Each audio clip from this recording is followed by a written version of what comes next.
बाल निर्माण कहानी के अंतर्गत आज कहानी का शीर्षक है घमंड का फल। गंगा, यमुना, कावेरी, गोदावरी आदि अनेक नदियाँ इठलाती हुई चली आ रही थीं। वे कल छल छल करके सागर के जल में गिर रही थीं।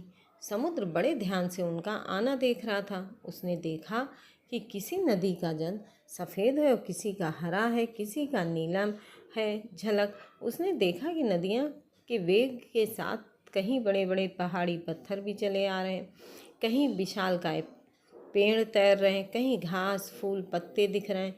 समुद्र को उन नदियों के पानी में कभी भी दूब और सरकंडे दिखाई नहीं दिए।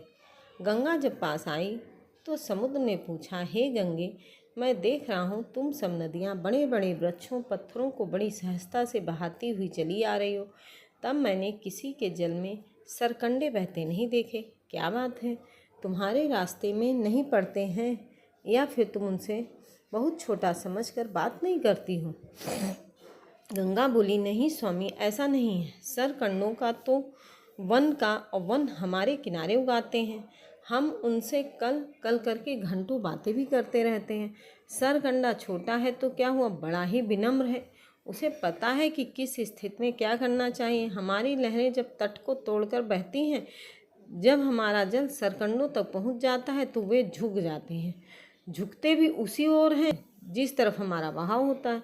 सरकंडों की जड़ें गहरी नहीं होती हैं, उनका तना भी नहीं होता है, फिर भी हम उसे नहीं बहा पाते हैं।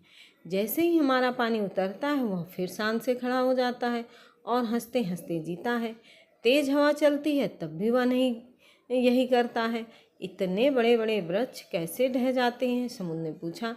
गंगा बताने लगी, वृक्ष बड़े घमंड से सिर ताने खड़े रहते हैं। हमारा जल जिनके तनों से टकराता है तो वे बड़े अभिमान से कहते हैं, अरे लहरों, भागो यहाँ से, नहीं तो टकरा कर चूर चूर हो जाओगी। उन्हें अपने बड़प्पन का बड़ा अहंकार होता है, उसी अहंकार से वे ढह जाते हैं। घमंडी सदैव ही दुख पाता है।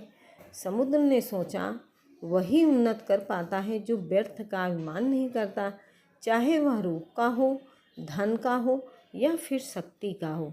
अभिमान हर तरह के बुरे होते हैं। धन्यवाद।